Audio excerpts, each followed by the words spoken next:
ग्रहण के तत्काल बाद इस बात की घोषणा की थी कि अगर किसी ने युवाओं के भविष्य के साथ खिलवाड़ किया, उत्तर प्रदेश की बेटी और व्यापारी के जीवन के साथ खिलवाड़ किया, तो याद रखना उसको हम वह सजा देंगे जो नजीर बनेगी देश और दुनिया के लिए। और तब से जीरो टॉलरेंस की नीति के तहत सरकार ने कार्य करना प्रारंभ किया। लेकिन आज उन्हें इस बात का मलाल रहता है कि हम कुछ नहीं कर पा रहे थे, ये सरकार कैसे कर दे रही है। इसके लिए अपने उस गिरोह को आगे करके किसी न किसी प्रकार से अफवाह पैदा करना, समाज में अनावश्यक रूप से एक माहौल खराब करने का प्रयास करना और उसके माध्यम से लोगों को गुमराह करने का प्रयास करके लोगों के मन में एक इस प्रकार का भाव कि कहीं ऐसा तो नहीं है जिसके कारण देश में एक दौर में समाजवादी पार्टी के नेता ने कहा था, दो लड़कियां जिनके साथ बलात्कार हुआ था उन्हें न्याय नहीं मिला था तो उन्होंने आत्महत्या कर ली थी। उसके बावजूद एक ऐसा असंवेदनहीन बयान दिया था कि लड़कों से गलती हो जाया करती है। आज मैं कहना चाहता हूं कि यूपी के जो दो लड़के हैं, जो चुनाव के समय कहते थे दो लड़के, उन लड़कों के साथ के जो लोग हैं वो गलती नहीं अपराध कर रहे हैं। और जब से ये दो लड़कों की ताकत बढ़ी है तब से अपराधियों की हिम्मत और हिमाकत भी उसी अनुपात में बढ़ती हुई नजर आ रही है। कोई पॉलिटिकल पार्टी, अगर समाजवादी पार्टी ये बात कहती है कि डीएनए टेस्ट होना चाहिए, कैसे मुख्यमंत्री हैं ये, इन्हें कौन राय दे रहा है? ये कानून किसका संशोधित है? ये इन्हीं का संशोधित कानून है 2023 का, जिसमें ये कहा गया है कि डीएनए टेस्ट होना चाहिए अगर 7 साल से ज्यादा किसी की सजा का कोई प्रावधान है तो क्या गलत मांगा? और उनके परिवार के लोग कह रहे हैं, और वहां भी पुलिस सच्चाई जानती है, हमारे पत्रकार साथी भी जानते हैं सच्चाई। वहां की पुलिस जब बीजेपी के इशारे पर और वो सच्चाई से अगर काम करना चाहते तो उन्होंने क्या किया? उन अधिकारियों के खिलाफ कार्रवाई कर दी। तमाम अधिकारी ऐसे हैं जो कह रहे हैं कि हमें तो नौकरी बचानी है, हम क्या करें? उन्नाव, कठुआ, हाथरस, अयोध्या, कन्नौज और अब बंगाल, जहां एक बार फिर से सभी अखबारों के हेडलाइन बन जाएगी और लोग फिर से एक बार कैंडल लेकर सड़कों पर उतर जाएंगे। और इन सभी के बीच में सरकार अपनी अपनी राजनीति करने के लिए उतर चुके हैं मैदान में। नमस्ते दोस्तों, इस पुरुष प्रधान देश में जहां समय समय पर सरकार बहन बेटी के लिए योजना बेटी बचाओ बेटी पढ़ाओ लेकर आई, वहां पे हमेशा महीने कहिए दिन कहिए ऐसे हादसा आपको सुनने को और हमें देखने को मिल जाते हैं। बहुत तकलीफ की बात है लेकिन सवाल भी है। लेकिन इस वीडियो में दोस्तों हम यही देखेंगे कैसे सरकार या ओपोजिशन पार्टी अपने आप को बचाने के लिए अपना आरोप एक दूसरे कंधे पे थोपते हुए नजर आ रहे हैं। देखिए, आज उत्तर प्रदेश में अखिलेश यादव की पार्टी, समाजवादी पार्टी,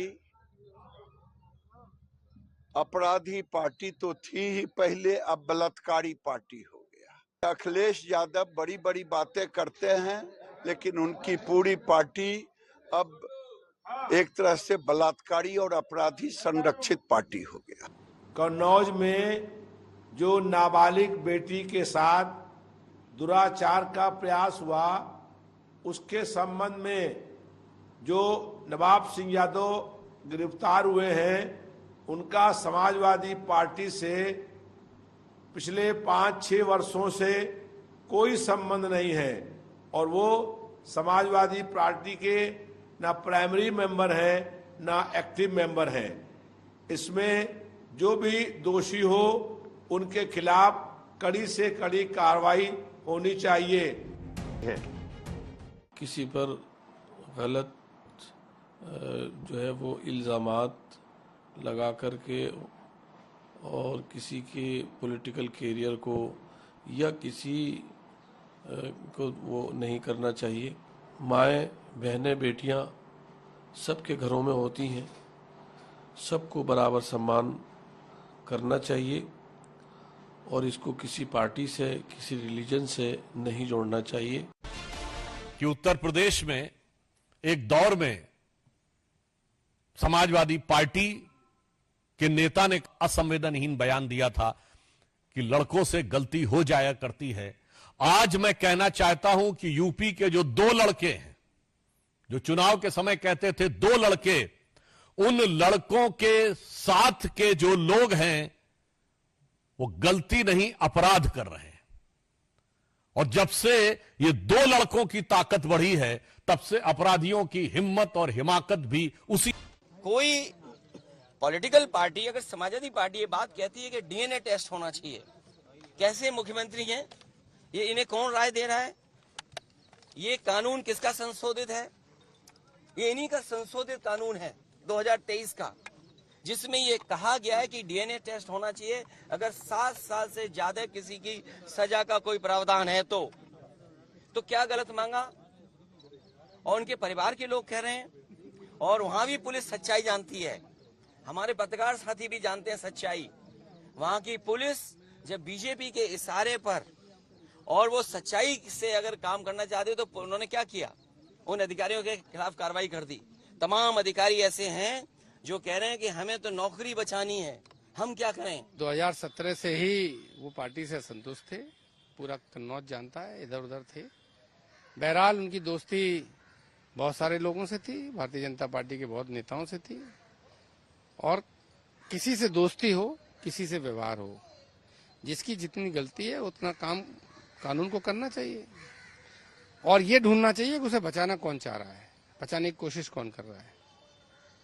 सरकार को किसने रोका? अपना कार्रवाई करें। किसी समाजवादी पार्टी के नेता ने किसी को बचाने बाइट सुनी इस पर। कौन सी नौकरी थी जो 15 साल की बच्ची जो है वो रात में उनसे मांगने गई थी, और सुबह उनकी बुआ की भी बात हो गई थी, 4-5 साल से वो जानते भी थे। तो इस तरह के जो आरोप लगते हैं लोगों पर, इनकी निष्पक्ष जांच होनी चाहिए। समाजवादी पार्टी का चरित्र, हमारी माता बहनों के बारे में उनका जो स्वभाव, वो सब जानते हैं। उनके नेताओं के जो पूर्व में बयान है इस प्रकार के, वो भी सब जानते हैं। लेकिन मोदी जी, योगी जी की सरकार संकल्पित है, जो भी दरिंदगी करने वाले लोग हैं उनके खिलाफ विधि सम्मत कठोरतम कार्रवाई की जाएगी। आज इस समाज में पूछा जाता है, आपकी बेटी क्या कर रही है, किस चीज़ की तैयारी करी, क्या वो डॉक्टर बन गई? अरे वाह, कितनी खुशी की बात है। लेकिन जब यही बेटी, जब वो डॉक्टर बन जाए और उसके साथ एक हादसा हो जाए और उसके बाद उसका मर्डर कर दिया जाए, कितना शर्म की बात है ये। कोलकाता में ऐसा ही न्यूज़ आया है। लेकिन इन सभी के बीच में वहाँ की सीएम ममता बनर्जी क्या बोलती हैं आपके सामने स्क्रीन पर।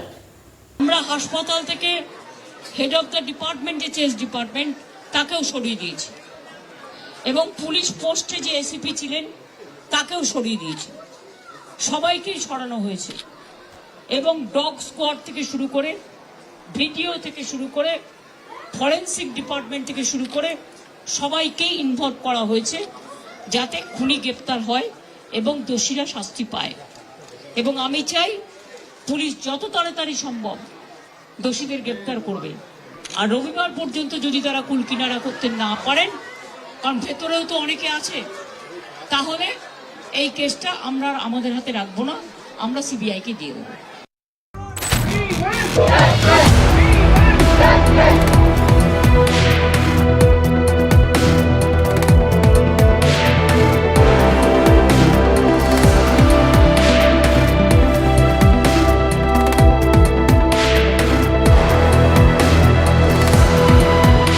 इतना सब कुछ होने के बावजूद भी अभी भी सरकार या अपोजिशन पार्टी दाढ़ी मूंछ के बीच में उलझे हुए अपने अपने अपराध को बचाते हुए इल्ज़ाम एक दूसरे कंधे पे लगाने में लगे हुए हैं। इतना व्यस्त हैं कि वो भूल जाते हैं कि रेपिस्ट का कोई जात, कोई धर्म नहीं होता है, चाहे वो किसी भी धर्म से क्यों ना बिलोंग करे बाय बर्थ। तो बेहतर है दोस्तों कि सरकार को बिना जाति, बिना धर्म को नापते तोलते हुए रेपिस्ट को सज़ा दी जाए, और कड़ी से कड़ी सज़ा दी जाए, चाहे वो कहीं का भी रेपिस्ट हो, बंगाल का, अयोध्या का, कन्नौज का, या हाथरस का, या कहीं का भी। क्योंकि माँ बाप बहुत ही उम्मीद से और बहुत ही अपने आप को संभालते हुए अपने बच्चों को बाहर भेजते हैं पढ़ने के लिए, लेकिन कहीं पे बच्चा पानी में डूबकर अपने आप को खो दे या कहीं इतना बड़ा हादसा किसी बच्ची किसी लड़की के साथ हो जाता है। और सरकार समय समय पर योजना लेकर आती रहती है, पता नहीं इस योजना का सरकार अचार डालने में लगी है या क्या, भगवान जाने ये। तो आज के लिए बस इतना ही। अगर आप वीडियो अच्छा लगा हो तो प्लीज़ वीडियो को लाइक सब्सक्राइब जरूर कीजिएगा। नमस्ते, धन्यवाद।